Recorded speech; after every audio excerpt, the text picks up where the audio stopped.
тайлбар буюу 21-ээс 40-40 даалгаврын тайлбарыг та бүхэнд хүргэж байна. За 21-р тест бол юу гэж асуусан бэ гэхээр цэсийн сульфатын усмал цэс электрод ашиглан электролиз явуулсан аль ионы хагас урвал катод дээр явагдаж буй урвалыг илэрхийлж байна гэж. Тэгэхээр цэсийн сульфатын усан усмлын одоо электролизийн үед гэсэн те усмалт те. Тэгэхээр цэсийн сульфат бол яадаг вэ гэхээр цэс бол ерөөсөө усан усмлын электролизийн үед бол цэс катод цэс электрод ашиглан явуулсан гэсэн те. За тэгэхээр ер нь бол катод дээр бол ямар урвал явагддаг вэ гэхээр ангижрах урвалд орно. Ангижрах урвалд ороод эсэлтүүлэгч болдгоо. За тэгэхээр ангижрах урвалд орно гэдэг чинь эсэлтгүүн хэм яах ёстой вэ гэхээр буурах ёстой юм. Тэгэхээр эсэлтгүүн хэм буурна гэхээр купрум 2 нэмэх байснаа 2 электроныг аваад купрум Т-г болоод буюу 21-ийн аль байсан бэ гэхээр D хариулт нь бол зөв байсан байна гэж үзэх нэ. За 22-ыг бүгдээрээ хамтдаа авч үзье. 21-ийн D. Габрийн процессор амийг үйлдвэрлэхэд ашигладаг. Урвал тэнцвэрт хүрэх үед за энэ бол 21 байсан тийм ээ. За одоо 22 дахь нь аль нь зөв бэ гэж чинь эрэх урвал явагдаж эхэлсэн гинэ. Азот устөрөгчийн хэмжээ тэнцүү байсан үгүй ээ. За эрэх урвал явагдаж эхэлсэн гинэ. Урвал тэнцвэрт хүрэх үед гэж байна шүү дээ. Тэгэхээр шулуун ба бацх урвалын хорд тэнцүү болно. Азот устөрөгч аммиакийн хэмжээ тогтмол байна гинэ. Урвал зогсдог. За тэгэхээр 22-ийн аль нь байсан бэ гэхээр C хариулт нь зөв байна. Яагаад гэвэл нөгөө урвалд орсон болон урвалаас үүссэн байцуудын хэмжээ бол тогтмол байдаг шүү дээ. За 23 дахь тест бол 23 дахь тестийг энэ бүгдээр хамтдаа бодъё. За этанолын шатаа гинэ. Этанол чинь C2H5OH. За шатах урвал гэхээр O2 урвалд оруулаад CO2 дээр нэмэх нь H2-оо энд 2 энд 3 2-2-ын 4 дээр 3-ыг нэмээд 7-гийн хагас 7-оос 1-ээс 6-гийн хагас нь 3 байдаг те. За тэгсэн чинь энэ урвалын дулааны илэрлэл нь бол хиттэй тэнцвэр гэхээр хасах 1380 кJ/молтой тэнцвэр байна. За тэгээ үүсгийн дулаанууд мэдэгдэж байна те. За үүсгийн дулаан мэдэгдэж байгаа нөхцөлд бүтээгдэхүүн бодисуудын үүсгийн дулааны нийлбэрээс их бодисуудын үүсгийн дулааны нийлбэрийг хасах ёстой. За ингээ урвалын дулааныг алгахдаа 2-ыг үржихэн дельта үсгийг H0 CO2 дээр нэмэх нь 3-ыг үржихэн дельта үсгийг H0 H2-оо. За бүтээгдэхүүн бодисуудын нийлбэрээс нь дельта үсгийн H0 CO2H5 OH-ыг хасах нэ. За тэгээд этанолын энийг олно шүү дээ. Энийг олно. За энэ урвалын дулааны илэрлэл нь хасах 1380 кJ/мол 2-ыг үржихэн CO2-ыг хасах 393.5 кJ/мол нэмэх нь 3-ыг үржихэн усных хасах 285.8 кJ/мол гээд за ингээд энэ асуултын тэмдгийн буюу дельта үсгийн H0 CO2H5OH-ыг олохдоо энэ чинь хасах гарна, энэ чинь хасах гарна. Хоёр хасахтайг хооронд нь нэмээд хасахын тавиад за энийг ийшээ гаргаад 1380 хоошоо оруулчих. За тэгэхээр энэний хариулт бол хасах 200 одоо 64.4 гарч. Ингээд би хариулт нь бол зөв байсан байна. За энийг гэхдээ ерөнхийдөө бол энэ асуултын тэмдэгтээ энэ хасах тэмдэгтээ юм аа. Урагшаа оруулахаар нэмэх болно. Энэ хасах тэмдэгтээ нэг хойш оруулахаар хасах болно. Ингээд 264.4 кJ/мол болно гэсэн. За бүр болохгүй бол бодоод үзсэн ч болно. 2-ыг үржихэн за 2-ыг үржихэн 393.5 тэгээд 3-ыг үржихэн 285.8 2 хасахтай болсон. 2 хасахтай оноос за 2-ыг үржихэн 393.5 шүү дээ. За ингээд 787 хасах тэмдэгтэй. За тэгээд 3-ыг үржихэн 285.8 тэнцүү гэхээр 1644 хасах тэмдэгтэй. Тэр тийшээ гараар нэмэх болно. Ингээд 1380 хасчихаар бас 264.4 гээд ингээд аль хариулт нь зөв байсан бэ гэхээр 23 юм бол B хариулт нь бол зөв байсан байна. Ингээд B хариултыг бол зөвөр сонгохоор боллоо. 24-т нь урвалын энтальпийн зураглал ажиглан урвалын төрлийг заана гэж байна. За тэгэхээр ямар урвал вэ гэдгийг харна. За нэгдүгээрт нь 2H2 дээр нэмэх нь A2 тэнцүү H2O гээд за нэг бодисоос 2 ба түүнээс дээш бодисоос нэг одоо нийлмэл бодис нэг бодис үүсчээвэл энэ бол нэгдэх урвал байдаг. За тэгэхээр нэгдэх урвалтай хариулт энэ юм уу энэ хоёрын айл нэг нь байна. За их бодисын энерги утга нь өндөр тоо байгаад бүтээгдэхүүн бодисын энерги утга нь бага тоо байхаар бүтээгдэхүүн бодисоос ихээ хасахаар энэ хасах тэмдэгтэй буюу дулаан ялгаруулна ингээд 24-ийн B хариулт нь зөв байсан байна. За 25 дугаар тестийг бол за энийг бодож үзье. М хүчил төрөгч нь бол 768 г гэж байна. Даралт нь 300 килопаскал гэж байна. За температур нь 27 градус буюу том Т нь бол 27 дээр нэмэх нь 273 тэнцүү 300 кг байна тий. За ингээд ийм нөхцөлд энэ одоо эцэлхүүнийг олно гэсэн үг юм байна. За тэгэхээр PV тэнцүү массыг молийн масс хуваагаад RT-гээр үржүүлдэг тий. За энэ дээр молийн массаар өгөхөөр PV молийн масс тэнцүү MRT болно гэсэн үг. Эндээс эцэлхүүнийг олох байгаа юмны хажуу талын ер нь доош орно.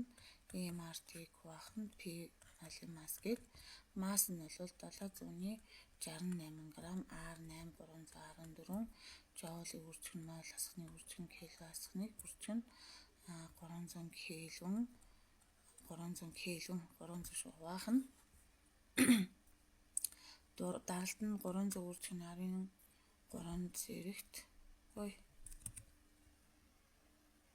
10-ийн 3 нэмэх 3 зэрэгт паскалтай тэнцүү.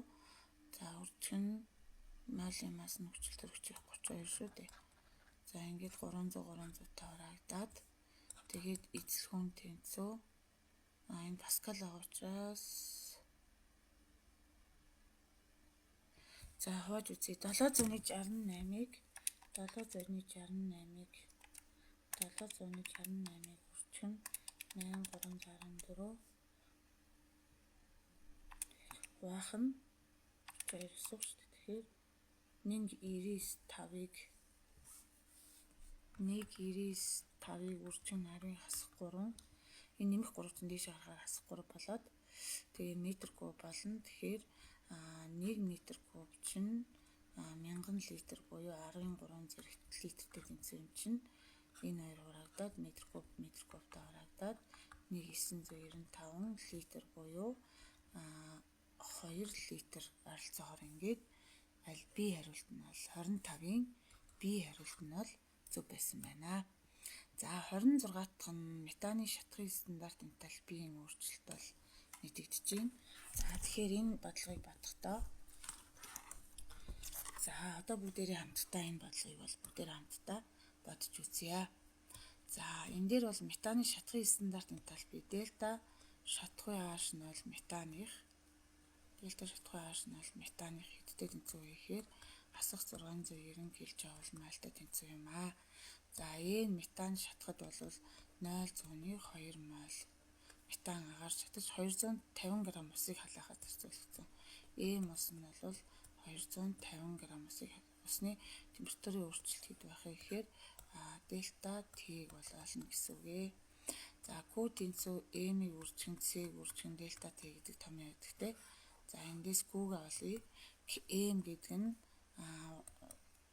ус юм уу эсвэл ус мөлийн масс байх хэвээр тий. За энэ ус мөлийн масс грамм гэсэн нэгжтэй байна. За C гэдэг нь усны хувийн дулаан багтаамж бол 418 жоулыг хуваах нь кельвинийг үржих нь грамм хасах нэг гэж байна. За тэгээд өөр дельта T гэдэг бол энэ градустай шүү. Температурын өөрчлөлтийг олохдоо бүтээгдэхүүнээс хийг хасах хэрэгтэй. За тэгээд энийг олох гэсэн чинь надад Q байхгүй байхгүй. Тэгэхээр Q тэнцүү хасах N-ийг үржин дельта H гэсэн томьёо байдаг. Тэгэхээр энэ хоёрыг хооронд нь тэнцвүүлчих юм бол энэ хоёр Q хоорондоо тэнцвүүлчих юм бол N-ийг үржин C-ийг үржин дельта T тэнцүү хасах N-ийг үржин дельта H болно гэсэн үг.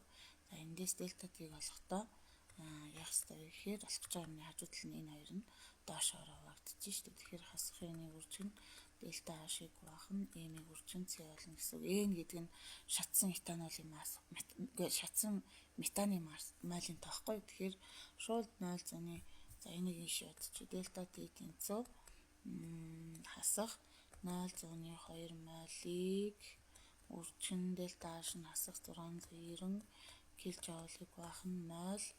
За хуваахан M нь болохоор 250 г усыг халаасан шүү дээ. Тэгээд дельта T нь бол эцтэй тэнцээсэн мөлий. Бишээ C нь бол 418 жоулыг үржин энэ чинь килжоул энэ тэгэхээр килжоул руу шилжүүлэхийн тулд 1 килжоул чинь 1000 жоултай тэнцвүүгээд килжоултаас хурагдаад энэ жоулыг үржин хураахын тулд заавал энэ дээдлийн дельта H бол жоул ах хэрэгтэй байхгүй. Тэгэхээр энэ жоулыг үржин килон хасахныг үржин грамм хасахныг гээд за тэгээд энэ жоултай бол хураагдчихна гэсэн үг шүү дээ. За ингээд граммтай хураагдаад молтой хураагдахаар эцсийн хариу бол килон гэсэн нэгжтэй гарна. За ингээд үржигдээ бодохоор 26 гэм болвол аль нь гарах вэ гэвэл энэ 13.2 килон гарна. Өөрөөр хэлбэл аль хариулт нь байсан бэ гэхээр C хариулт нь бол зөв байжээ. За 27 дахь нь калий манганы модулыг өргөн ашигладаг сармаг орчинд бол юу болдог вэ гэхээр энэ бол хүчлэг орчинд бол манган нэмэх 2 болдог штеп. Тэгвэл сармаг орчин буюу усан орчинд бол ягаан бор өнгийн тунцсан нэрөөсөө л аль вэ гэхээр манган 2-ын нэг аахгүй энэ байна. Манган 2. За энэ бол манган суйрлаг орчин энэ байна. За энэ бол хүчлэг орчин. Гэтэ тэнцвүүлсэн зөв буруу артлын зарим бодисд нь алга болсон байна. Тэгэхээр 27-гийн бол C яагаад зөв гэсэн бэ гэхээр калий манганы модуль гэдэг нийл ягаан өнгийн бодис маань яадаг вэ гэхээр 3 янзын орчинд явагддаг штеп. За нэгдүгээрт нь хүчлэг орчин байвал хүчлэг орчин гэвэл H болоор юм уу эсвэл H2-ээс 4-ийг авдаг. Энэ нөхцөл шууд манган нэмэх 2-ын өнгөгүй уусмлыг бол үүсгэдэг.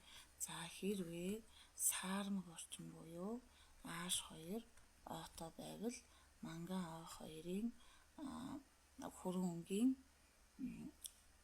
бор өнгийн тонц буудаг штеп. За дараа нь суйрлаг орчинд бол яадаг вэ гэхээр калий OH мөн натрий OH байгаа нөхцөлд калий 2 манган модулын хар ногоон өнгийн уусмал үүсгдэг тийм ээ. За ингэхээр ерөөсөө манган O2-то аль хариулт зөв байсан бэ гэхээр C хариулт бол зөв байсан байна. Яагаад гэвэл электроны шилжилтээ зөв хийж өгөө юу гэдгийг бас бид бүхэн шалгах ёстой. За манган бол энэ дээр хүчил төрөгч бол хасах 2 2/8-аас 1-ийг хасаад энд нэмэх 7 байснаа манган бол энд нэмэх 4 болсон гэхээр энд 3 электроныг бол авч байгаа учраас одоо энэ хариулт бол ерөнхийдөө бол хүчил төрөгчийн атомд таталтайгаа зурны тэр тооны усыг нэмэх. За энэ зөв байна. C зөв юм байна. 27-гийн. За 28-ыг бүгдээрээ хийж үзцгээе. А дээр нэмэх нь Б тэнцүү С уруулын хувьд анхны урд нь А, Б анхны концентрациас дараах байдлаар хамаарч өөрчлөгддөг гэсэн урал байна. За тэгэхээр одоо бид бүхэн энийг яаж хийх ёстой вэ гэхээр уралын эренбийг олдог юм бас тодорхой хэмжээний аргууд бол байдаг. За тэр аргаараа бол бүгдээрээ бодож үзнэ гэсэн үг. За уралын эренбийг олохдоо нэгдүгээрт нь за эхлээд Б-гийн эренбийг олъё. Б бодис. За тэгэхээр эхний ээлжинд энэ урлагийн 3 хурдыг А дээр нэмэх нь Б тэнцүү С. За тэгэхээр Хурлын одоо хурдны тэгштэглийг олно гэдэг бол ирэмбийг бол оол гэсэн үг. За ирэмбийг олохдоо А-гийн ирэмбийг X гэчийг, B-гийн ирэмбийг Y. За тэгвэл хурдны тэгштэглийг яаж бичиж болох вэ гэвэл B тэнцүү К үржих нь их үзүүдийн концентрацийн үржих байх ёстой учраас хурдны тогтмолыг А-гийн X зэргийг үржих нь B-гийн Y зэрэг гэж бичиж болно. Энэ бол нэгдүгээр хурд, нэгдүгээр концентрац, B бодисын эхний концентрац гэсэн үг.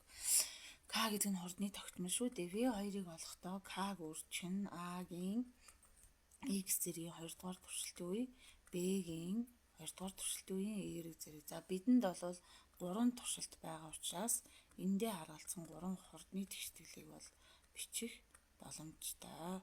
За 3 дугаар туршилтын үеийн А-гийн концентрац, 3 дугаар туршилтын үеийн B-гийн концентрац гээд. За тэгэхээр энэ бол X гэдэг бол А-гийн тухайн ирэмб юм байна. За Y гэдэг бол B-гийн тухайн ирэмб юм байна. Нийт ирэмбийг олохдоо А дээр B-г X дээр Y-г нэмж олдог гэсэн үг байхгүй.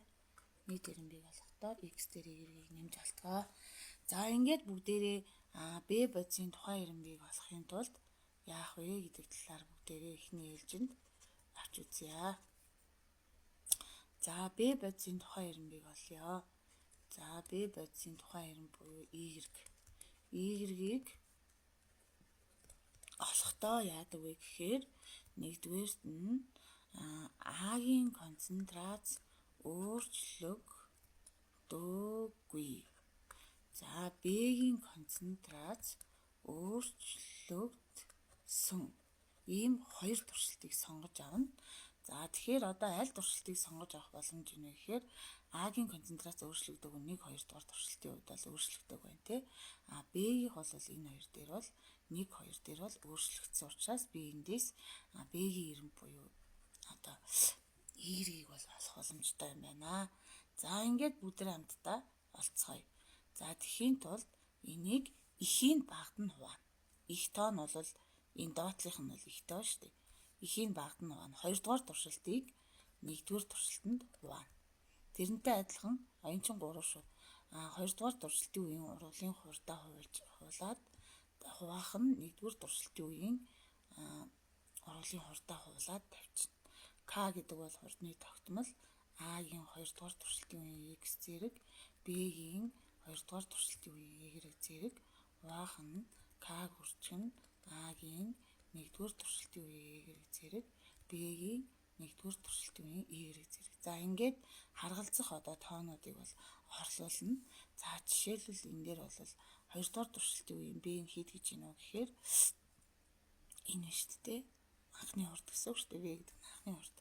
За тэгэхээр 1.1-ийг үржих нь арын хасах 5 молыг хуваахын дециметр кубыг хуваахын цаг, 8.1-ийг үржих нь арын хасах 6. Тэнцүү К гэдэг бол хурдны тогтмолууд учраас хураагдчихна. А-гийн 2 дугаар туршилтын үеийн концентрац энэ байна. 0.1028 хуваах нь B-гийн 1-р туршилтын үеийн концентрац бол энэ байна. Энийгээ орлуулаад тавьчихна. За тэгээд үржих нь B-гийн 2 дугаар туршилтын үеийн энэ байна. Хуваагаад 2-оо 1-д байна. 0 энэ чинь нэр X зэрэг байгаа шүү дээ. X ирэмбийг бид нар олоогүй байгаа учраас тэр чигт нь хуулна. 0.55-ыг хуваах нь 0.4 гэсэн үг. За ингээ хуваахаар 1.1-ийг үржих нь арын хасах 5 гэхээр энд юу гэсэн үг вэ гэхээр энэ хоёр хураагдахаар энд юу үлдэх вэ гэвэл арын хасах нэг үлдэн штэ. Зэрэгтэй тоо суурьуд нь адилхан байвал зэрэгтэй тоог хуваахаар хасдаг тий. Тэгэхээр 1.1-ийг хуваах нь 0.81 гэсэн үг байхгүй. 10 ясах 8.1-ийг 10 ясах нэгээр үржүүлэхээр 0.81 болно ш. Тэгэхээр 1.1-ийг хуваах нь 0.81 гэхээр 1.358 болж байна. За энэ дээр 1.358 тэнцүү. За энэ бол адилхан тоонууд учраас хураагдчихна. 0.055-ыг хуваах нь 0.04 гэхээр 1.37 5 гарч байгаа байхгүй. 1 таслал 37 5-ын y зэрэг гэсэн үг. За тэгэхээр энэ хоёр бараг ойролцоотой байгаа учраас энэний 1 зэрэг гэж үзээд суурьуд нь хураагдахаар y тэнцүү 1 буюу b-ийн тухайн ирэмб болвол ихтэй тэнцүү байсан байна гэж бодно гэсэн үг. За одоо бүгдээрээ a-гийн ирэмб буюу x-ийг олохдоо яах ёстой вэ гэхээр a-гийн концентрац за эсрэгээр a-гийн концентрац за одоо b гэжил за b-гийн концентрац өөрчлөгдөөгүй. За a-гийн концентрац өөрчлөгдсөн. А-г олох жавал А нь өөрчлөгдсөн. Б нь олох жавал Б нь өөрчлөгдсөн. Хоёр туршилтыг сонгож авнаа. За ингээд сонгож авахаар надад аль туршилт үлдэж ийн вэ гэхээр энэ хоёр үлдэж байгаа байхгүй.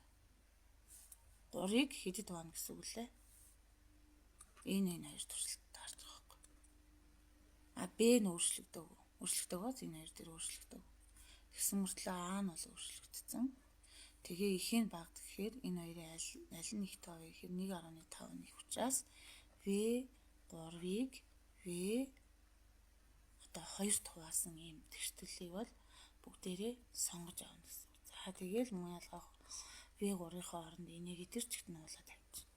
V 2-ийн хооронд энийгээ тэр чигт нь хуулаад тавьчихна. За тэгээд A-гийн 3 дахь туршилтын 1 зэрэг x. За үржих нь B-гийн 3 дахь туршилтын үеийн y зэрэг хуваах нь 1 штэ тий. Y нь 1 гаргацсан штэ.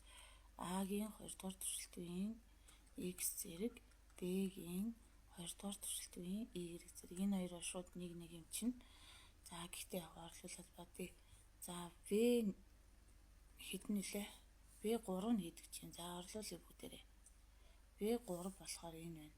1.5-ыг үржих нь 10-ын хасах 5-ыг хуваах нь 1.1-ийг үржих нь 10-ын хасах 5. За К гэдэг бол хурдны тогтмол 0.037-г хуваах нь 0.028-ийн x зэрэг за үржих нь 0.055-ийн 1 зэрэг гэдээ олцсон шүү дээ. 0.055-ийн 1 зэрэг гэхээр эднэр хураагдаад 10 хасах 5-тай хураагдана. 1.5-ыг хуваах нь за 1.36 тэнцүү. За 0.037 хуваах нь 0.028 тэнцүү. За 1.3214-ийн x зэрэг энэ хоёр баг ойролцоотой байгаа. Тэгэхээр одоо хураагдаад энэ дээр бол 1 зэрэг бичигдэхгүй байгаа учраас x тэнцүү 1-ээр тооцно гэсэн үг. Өөрөөр хэлбэл A-гийн тухайн ирэмб нь 1, B-гийн тухайн ирэмб 1 гэсэн үг. Тэгэхээр аль тэгштгэл энэ одоо ордны хуульд тохирч байна гэхээр энэ хоёрын аль нэг нь болж таарлаа. Энэ хоёр бол автоматар биш болж таарлаа. За тэгээд нэгдүгээр туршилтын үед К-г олчихно гэсэн үг байхгүй эндээсээ. Одоо яг энэ тэгштгэл дээрээсээ К-г олно. К-г олохдоо олгож байгаа юмны хажуу талын юмнуудын доош нь оруулаад хуваачна. К тэнцүү V1-ийг хуваах нь А-гийн нэгдүгээр туршилтын үеийн 1 зэрэг үржих нь B-гийн нэгдүгээр туршилтын үеийн 1 зэрэг гэсэн үг. B1 нь болохоор энэ дэш 8.1-ийг үржих нь 10-ыг хасах 6-г хуваах нь А-гийн нэгдүгээр туршилтын үеийн 0.28 мол литр үржих нь 0 литр дэмэл литр 0.4 мол литр гэдэг ингээд бодохоор энэ аль гарч байгаа вэ гэхээр 7.2-ыг үржих нь 10-ыг хасах 3 нэгж нь бол за энэ молыг хуваах нь литрийг үржих нь секунд байгаа шүү дээ. Тэгэхээр энэ хоёр хураагдахаар за энд секунд хасах нэг үлдэнэ. Тэгээд мол хасах нэг литр нэмэх болно. Литр гэдэг чинь дециметр куб гэсэн үг шүү дээ. Цаг шүү дээ. Энд чинь секунд биш цагаар байна чинь. Энийн оронд л цагаа тавьчих. Тэгэхээр цаг хасах нэг мол хасах нэг 1 децилитр куб чинь 1 литртэй тэнцүү юм чинь шууд эндээс би хариултна. Гэхдээ энэ зэрэгт нь арыг хасах хязгаараад байна. Энэ арыг хасах 3 гарах хэрэгтэй байхгүй. Тэгээд энэ дээр бол андуураад бичсэн болов гэж би тухайн үед бол бодсон. Дараагийн тест рүү оръё. Галваны хэлхээнд давсан гүр ямар үүрэгтэй вэ гэж асууж байна. За тэгэхээр галваны хэлхээнд бол давсан гүрийг ашигладаг. За энд бол натрий хлорид юм уу, натрийн сульфатыг бол желатинтай хайлж бол хэрэгэлдэг. За тэгэхээр энэ дээр бол аль хариултан зөв бэ гэхээр нэгдүгüрт нь бол хэлхий ажиллахын тулд шаардлагагүй ионууд нэвтрэхээргүйгээр агаар гэлээгээр нягт бөглөгдсөн байдаг. Хэлхээнд цэнэгийн балансыг бий болгодог буюу нэмэх хасах цэнийг тэнцвэржүүлэхэд бол хэрэгэлдэг учраас 29 юм бол C хариултан зөв байна. Ийм концентрацтай H хлорын уусамлын pH-ыг олно гэж байна. За тэгэхээр 30 дугаар тестэн дээр бол яах ёстой вэ гэхээр C нь бол 0.25 молыг баахан децилитр куб концентрацтай H хлор гэж байна. За H хлор бол хүчтэй хүчил учраас нэг чихтэй үл эргэх урвал өөрөөр хэлбэл 100% ям бол задардаг. За энд бол 0.25 мол децилитр куб байлаа гэж бодоход доор нь бол 1 мол. За хичнээн мол өстрөгчин яв үүссэн бэ гэдгийг олно. За энд бол 1 мол.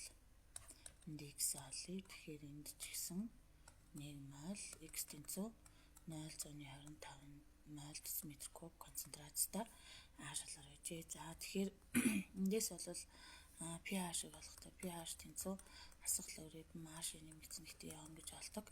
За тэгэхээр энэ дээр хасах логарифм 0.25 мол децилитр куб гэхээр pH нь хиттэй тэнцүү гардаг вэ гэхээр энэ бол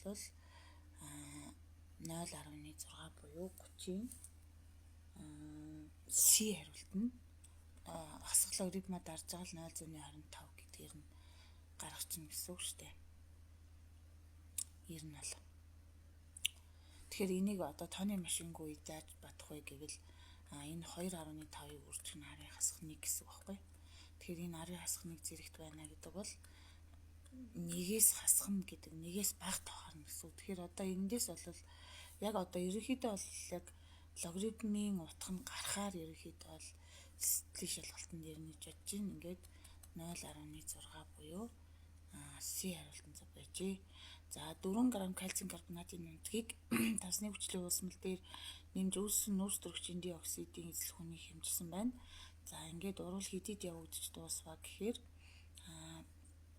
210-д 120 байснаа 240-д бол 120 хэвээр байна. Тэгэхээр 210 секундэд бол урвал явагдаж дууссан байна.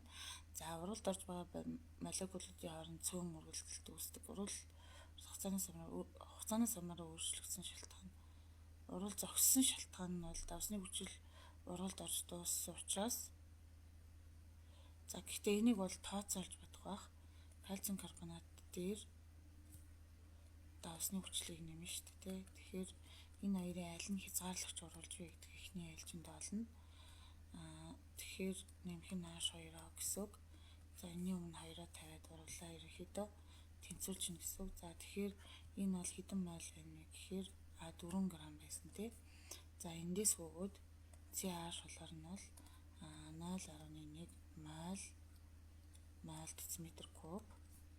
V бол 100 см3 децилитр куб руу шилжүүлээ. 1 децилитр куб чинь 1000 см3-тай тэнцүү байдаг учраас 0.1 децилитр куб болно гэсэн үг. За ингээд C тэнцүү N-ийг баах нь V гэдэг тамианаас N-H хлорыг олъё. За тэхийн тулд C үржих нь V гэсэн үг шүү дээ. Тэгэхээр C нь бол 0.1 мол децилитр кубыг үржих нь 0.1 гэхээр 0.1 буюу арын хасах 2 мол гэсэн үг. Энэ арын хасах 2 за 0.1-ээр л авчил. За ингээд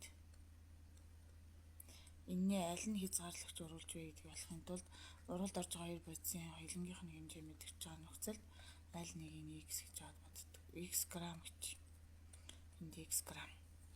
За тэгэхээр X грамм кальцийн карбонатыг авахад 0.1 мол А шалгартаа уралд орд юм бол 100 г кальцийн карбонатыг авахад 2 мол А шалгартаа уралд орно гэж үзвэл x тэнцүү 0.1-ийг 100-аар үржүүлээд 0.1-ийг үржин 100 гэдэг чинь 1 гэсэн үг шүү. 1-ээ 2 дугаар нэгдэг бол 0.5. Өөрөөр хэлбэл ийм хэмжээний давсны хүчлийг авахад 0.5 мол 5 г бол кальцийн карбонаттай бүрэн уралд орно. Анх авсан хэмжээнээс бол бага байгаа учраас энэ кальцийн карбонат бол илүүдсэн байна гэсэн. Тэгэхээр бүрэн уралд орсон ааш бол учраас ааш бол хязгаарлагч уралж байна. Тэгэхээр урал зогсох шалтгаан бол ерөөсөө давсны хүчил уралд орж дууссан буюу энэ хоёрын айл нэг нь байна. За уралын хурд хугацаанаас хамааран өөрчлөгдсөн шалтгаан нь уралд орж байгаа молекулуудын хооронд цөм мөргөлдөлт үүсдэг. Уралд орж байгаа молекулууд илүү олон мөргөлдөлт үүсдэг. Тэгэхээр уралын хурд хугацаанаас хамааран хурд нь буурч байгаагийн шалтгаан нь уралд орж байгаа молекулуудын хооронд цөм мөргөлдөлт. Уралд орж байгаа бодисуудын жижиг хэсгүүдийн хоорондын мөргөлдөлтийн давтамж нь багасах учраас жижиг хэсгүүдийн хэмжээ буурах учраас бие хариултанд байна гэж үзэгнэ. За автомашины хөдөлгөөрөөс гарсан хортой хийг каталитик хувиргагч дундуур нэвтрүүлэн хоргүй хий тойроодог. За бидний хоргүй хий бол энэ хийнүүд бол хоргүй юм аа. За тээврийн хэрэгслийн бензиний шаталтаар үүссэн нүүрсдөрөгчийн монооксидыг хоргойжуулах урвал дараах тэртгэлээр бол явагддаг. За 89.6 литр нүүрсдөрөгчийн монооксидыг хоргойжуулахад за энэ бол 89.6 литр юм байна. За хэвийн нөхцөл гэлөө. Хэвийн нөхцөл гэж байна уу? За ерөнхийдөө за энэ бол нөгөө эзлэхүүнийг олох учраас ерөнхийдөө за хэвийн нөхцөл гээд үзэх юм бол энд x литр гэвэл 2-ыг үржих нь 22.4 литр гээд за тэгээ 80.6 литр CO2-г аваад x литр NO2 оролт оруулнаа. Тэгвэл 2-ыг үржих нь 22.4 литр мол CO2-г авахад хэдтэй вэ гэхээр 2-ыг үржих нь 22.4 литр мол NO2 оролт орно. X тэнцүү 80.6 литрийг үржих нь 2-ыг үржих нь 22.4 баах нь 2-ыг үржих нь 22.4 гэхээр энэ хоёр хурагдаад 80.6 литр буюу 32-ийн хариулт бол зөв байсан байна гэж үзсэн. За 33 дахь нь Т1 болон Т2 температур дахь нэгэн хэм байлц маний тархалтын мураг айл диаграм зөв илэрхийлсэн байна гэж. За Т1 нь бол 4000 гэдэг бол бага температур байна. 4400 гэдэг бол их температур байна. За тэгэхээр байлц маний тархалтын морь бол температурыг ихсэхэд бол морийн талбай бол өөрчлөгдөхгүй. Морийн талбай бол өөрчлөгдөхгүй.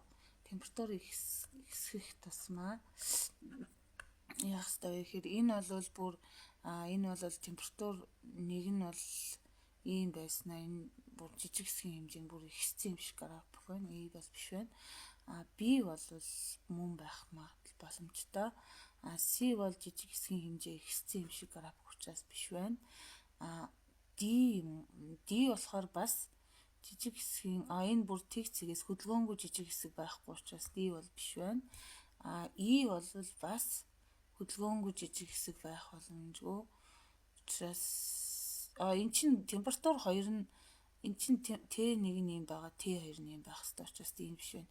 Энэ бол тэг цэгээс эхэлсэн байгаа учраас биш байна. Ингээ 33 юм бол B хариулт нь оновчтой байна. Яагаад гэвэл хөдөлгөөнгүй жижиг хэсэг байхгүй, морь бол тэг цэгээс эхлэхгүй гэж үздэг те. За тэгэхээр бас 272 градуст бол 73 градуст бол ус бол ямар ч хөдөлгөөнгүй болдгоо гэж үздэг. Тэгэхээр энд хөдөлгөөнгүй жижиг хэсэг нь бол дэлхий дээр бол байхгүй гэж үзээд тэгээд тэг цэгээс эхлэхгүй тэгээд температур бага температуртай үед юм өргөн босоод дээшээ байдаг бол их температуртай үед энэ ийшээгээ энэ идэвхжлийн энергийг давсан жижиг хэсгийн тоо олон болдог учраас 33-ийн B хариулт нь олзог байна. За мундаг магний солируулсан давсны хүчилтэй уралд орсон байна. За 34 дахь нь.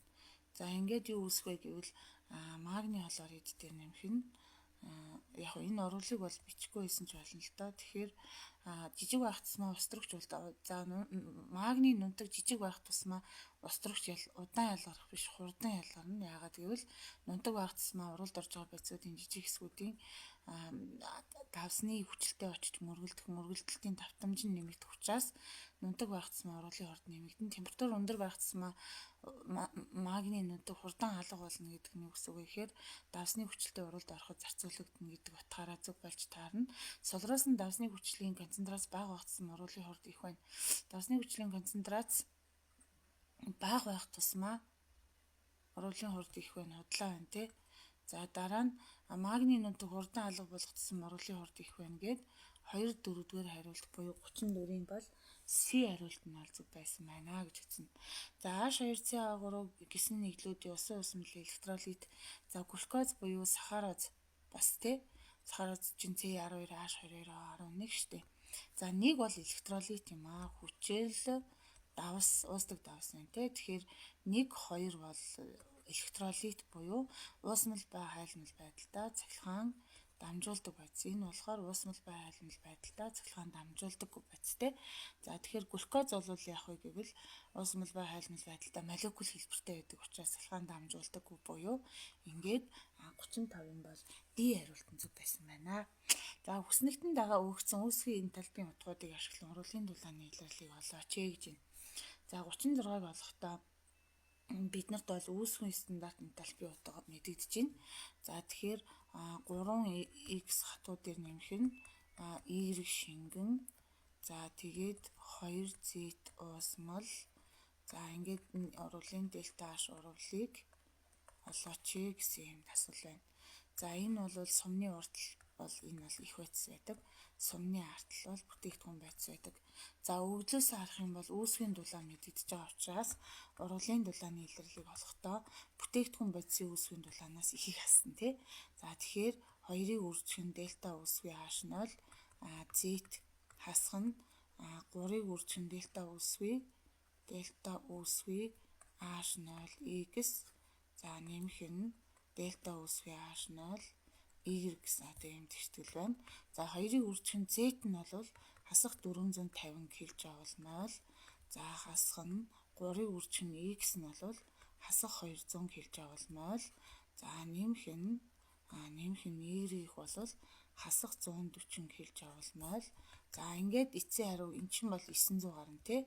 Хасах 900 хасах 600 тэгээд нэмэх нь хасах 140 гэхээр 2 хасахтаа хооронд нь нэмээд хасахын 50 гэхээр 740 хасах тэмдэгтэй хаалтнаас гараад хасахын нэмэх болно. За ингээд ихээс нь багыг насаад ихийн тэмдэг тавихаар хасах 160 кJ/мол гээд ингээд аль хариулт кJ/мол-ыг хайцсан юм уу? За ингээд аль байсан бэ гэхээр 36-ийн бол E хариулт нь зөв байжээ. За натрийн дихромат нь устөрөгчийн хит эсэлтэй уралд орж хором нэмэх 3 яон. За энэ бол угаасаа бүр ургуулын бүтээгдэхүүнүүдэд ингээд бэлэн будаа шиг өгчихсэн байна шүү дээ. За тэгэхээр натрий бол нөгөө хүчтэй натрийн давснууд бол бүгдээрээ усан дуустдаг давс байдаг учраас дихромат ионыг аваад за тэгээд устөрөгчийн хит эсэлтийг бол уралд орж хромын 3 нэмэх цэнэгтэй яон ус болон хүчил төрөгчийг үүсгэдэг гэдэг ингээд бэлэн сайхан юм өгсөн байна шүү дээ. За тэгэхээр одоо бүгдээрээ энэ нийлмэл ионы эсэлтгүүн хэмжээний нийлбэр нь ионыхоо цэнэгтэй тэнцүү байна гэдэг дүрмийн дагуу энд хасах 2 7 14-өөс 2-ээс 12 12-ыг 2-т багаад нэмэх 6 ус төрөгч нэмэх 1 хүчил төрөгч хасах 1-тэй хит эсэл дотор хасах 1 гэдэг шүү дээ. Энд нэмэх 1 хасах 2 энд тийг байна. За тэгэхээр хромат ион бол энэ ургуулын тэнцвүүлсэн. За энэ бол дандаа ингээд эндээс харахаар дандаа хүчлэлэг орчин тэнцвүүлсэн байна те. За тэгвэл хүчлэлэг орчин тэнцвүүлэхдээ энэ дээр бол усыг нэмж өгнө. Энэ бол 2 7 14 H-ийг нэмэх байна те. За 14 H-ийг нэмэх. За энэ дээр бол 2 хасахыг орхисон байна. За хүчил төрөгчийн хувийнх бол 2 7 14-өөс 2-ээс 12 12-ыг 2-т багаад нэмэх 6. За тэгэхээр хором нэмэх 6 байснаа за нэмэх 3 болно гэдэг бол 3 электроныг авах аавн л гэсэн үг л дээ. Гэхдээ энэ дээр бол яасан бэ гэхээр ингэсэн байна шүү дээ. Нэмэх 6 болно гэдэг бол юу гэсэн үг вэ гэхээр энэ дээр бол ерөнхийдөө бол яг 6-гаар авахар чинь за нөгөө 3 дахь элементүүд уралд орж юм урлаас үүссэн нөхцөлд яах ёстой вэ гэхээр 2 дахин үржүүлж тооцно гэдэг дүрмээрээ Энд бол 6 электрон болно. Энд 2 хорон байгаа учраас энэ урвалын тэртгэлийг тэнцвүүлэхийн тулд энэний өмнө бол 3-ыг тавина гэсэн үг.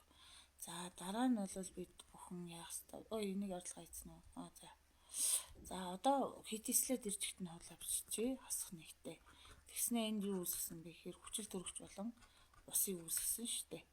Тэгээд энэний өмнө 2-ыг тавиад энэний өмнө 2-ыг тавиад ингээд урвалаа бол тэнцвүүллээ. За эсвэл энэ дээр заавал ус бичих албагүй зүгээр аашийн нэмхийг бичихээр зүг болох юм байна. Энэ дээр бол шууд аашийн нэмхийг бичээл. За тэгэхээр энэ дээр нөгөө жаар нэмэх нь аашийн нэмэх. Энд 2 ус төрөгч байгаа учраас энэний өмнө 2-аа тавиад хасах нэгээс тэг болно гэдэг бол эсэлгэн хэмээх гэсэн байна. За хоёртой элемент урвалаас үүсэж байгаа учраас 2 дахин аваад за ингээ урвалын тэртгэлээ бол тэнцвүүлсэн байна. За ингээд 6 2 гэдэг 2-тоо 6 хуваагдаад энд 1 3 гэдэг 2-тоо тавигдана гэсэн үг. За ингээд урвалд орж байгаа болон урвалаас үүссэн бодисуудаа хооронд нь нэмээд ямар нэгэн тоогоор үржүүлсэн бол энэ тоогоор нь үржүүлээд тэгээд тэртгэлийн хоёр талаа эмэгтгээд хураахаар юм байвал хураачна. Хороо нь 2 аваад 2 хасах дээр нэмэх нь 14 аашийн нэмэх 1 нэмэх нь 3 ааш 2 агийн 2 тэнцүү 2 хорон 3 нэмэхдээ нэмэх нь 7 ааш 2-оо за бүтээгдэхүүнүүдийн хооронд нь нэмж ин тэ 3 а 2 дээр нэмэх нь юу байдаг вэ гэхээр 2 3-ын 6 аашийн нэмэх 1 болно гэсэн үг. Тэгэхээр 14 аашаас 6 аашийг хасгаар энд 8 аашийн нэмэх 1 гэл яг энэ хэвээрээ болно гэсэн үг шүү дээ. Тэгэхээр яг ийм тэгшгэлтэй юм хаана байна вэ гэхээр 8 аашийн нэмэх 1-тэй 3 пероксидтой нэмэх 7 устай ингээд аль хариулт нь байсан бэ гэхээр B хариулт 37-гийн бол B хариулт нь бол зөв байсан байна гэж одоо үзнэ гэсэн үг. За 38 руу оръё бүгдээрээ.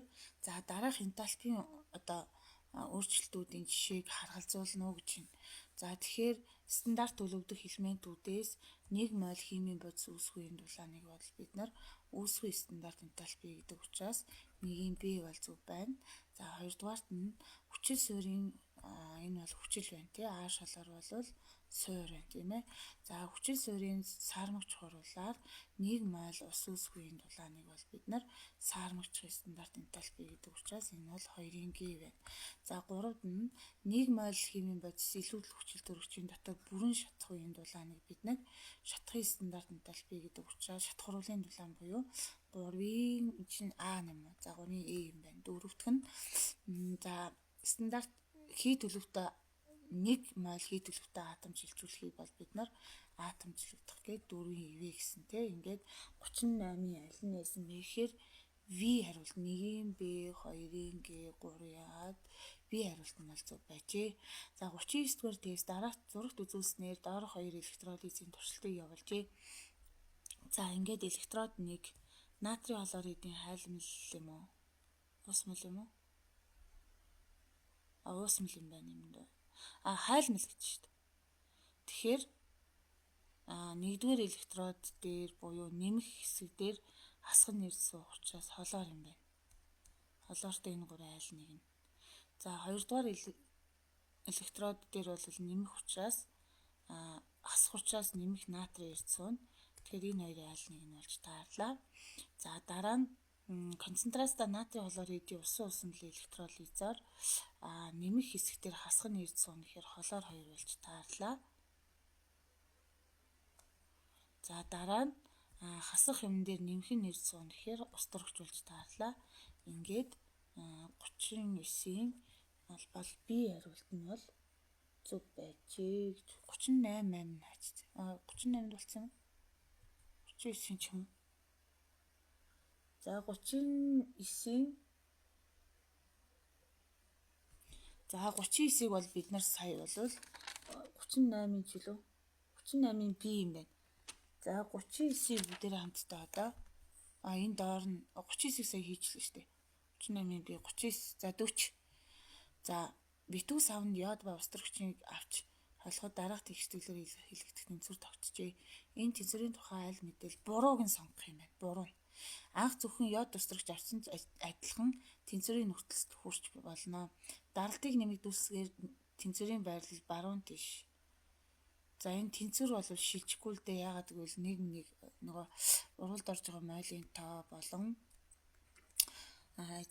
мойлын тоонууд нь тэнцүү байгаа нөхцөлд хий төлөвтэй мойлын тоон тэнцүү байгаа учраас тэнцвэрийн байрлал шилжихгүй л гэж бичмээр юм.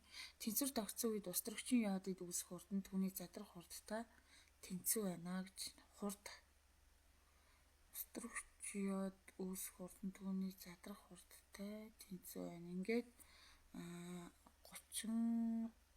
40 бол бид бүхэн алиг гэж үзэж байгаа вэ гэхээр би гэж үзнэ. Би тийш дээ. Буруу нугасаа би штэ. 40 би хариулт нь зөв байсан байна. Гэхдээ буруу хариулт нь бол би хариулт нь учраас ингээд 40 бол энэ хариулт нь буруу байжээ. За ингээд түр зур завсарлаж агаад